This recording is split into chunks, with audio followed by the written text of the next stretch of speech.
I want to start by just saying thank you all again so much for being here tonight. As somebody who's lived in this community on and off for the majority of my life, and I just feel it's incredibly, maybe heartening is the right word.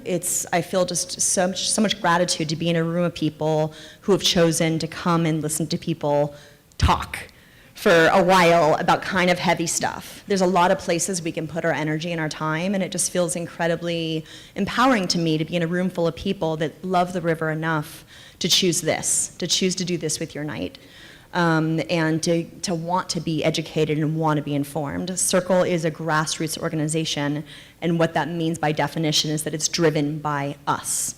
It's driven by the people who love this river, who love this community, and who have, for 32 years, given their time and their money to make SYRCL such a powerful, incredible, sustained organization. I hope you got a sense tonight of the scope and the complicated nature of what SYRCL is working on.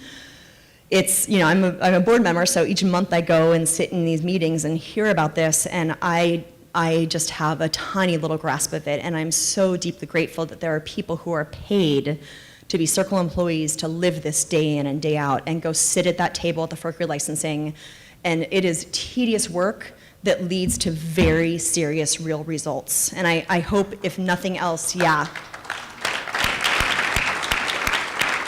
it takes people with master's degrees and incredible dedication. I mean, I've worked in the nonprofit sector for the majority of my adult life, and that's where you go to find people who have chosen to work for not a lot of money because their heart is in it.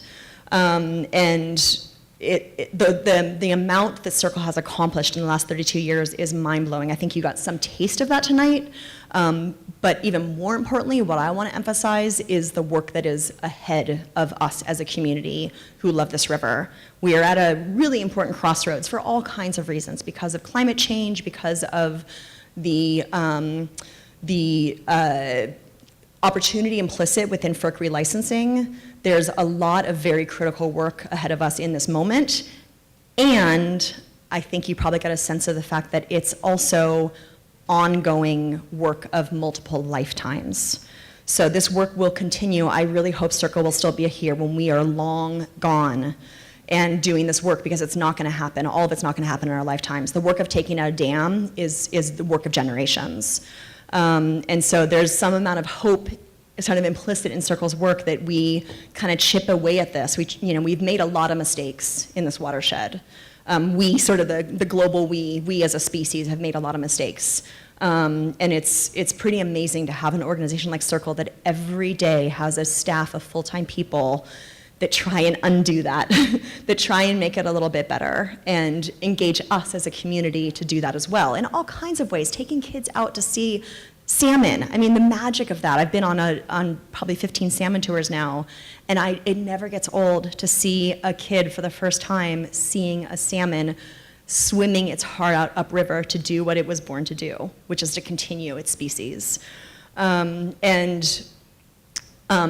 All of this work, this sitting at the table in these endless meetings for 10 years to get the conditions for a healthy watershed, the taking kids down the river, the organizing volunteers to clean up the river, all of that takes sustained funding.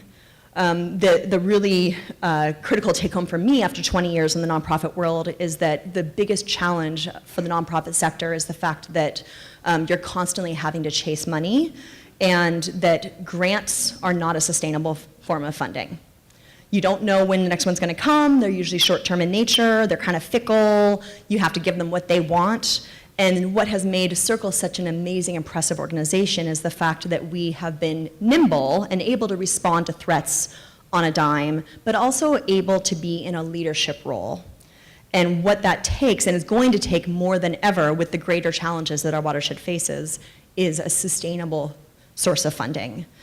So my primary task tonight is to ask you to help, to join me and all of us who are already sustaining members of SYRCL in becoming a sustaining member of SYRCL. And what that means is deciding, what does this mean to you, all of this that you've heard tonight, all of this work of the day in, day out grind of trying to defend restore, educate people about our watershed. What does that mean to you? And to think about what you can afford on a monthly basis so that SYRCL knows every month they have a guaranteed source of funding and they're not having to chase grants. There's still gonna always be some of that. But the more that we as a community can say, yeah, we believe in this. You know, we've chosen to take 2 hours out of our life to listen to people talk about kind of tedious stuff, but important tedious stuff. What is, you know, obviously you care enough to do this. And so what does that mean to you on a day-to-day basis? Maybe that's $10 a month. Maybe that's $100 a month. So that SYRCL knows they have a community behind them and they can count on that when they're trying to make a decision about whether they're gonna go after something like the closure of state parks. Being able to make those kind of decisions about responding to threats means you have to know you have money in the bank to pay those staff to do that work.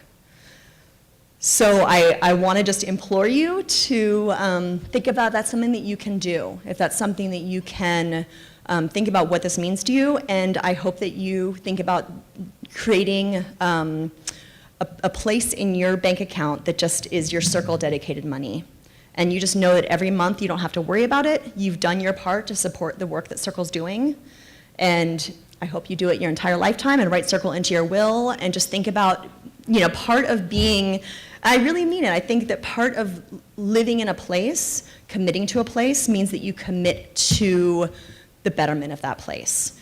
And I don't know of any organization doing, if SYRCL wasn't here, this would be a dramatically different river. This would be a dramatically different watershed. And it's not one that I would want to live in.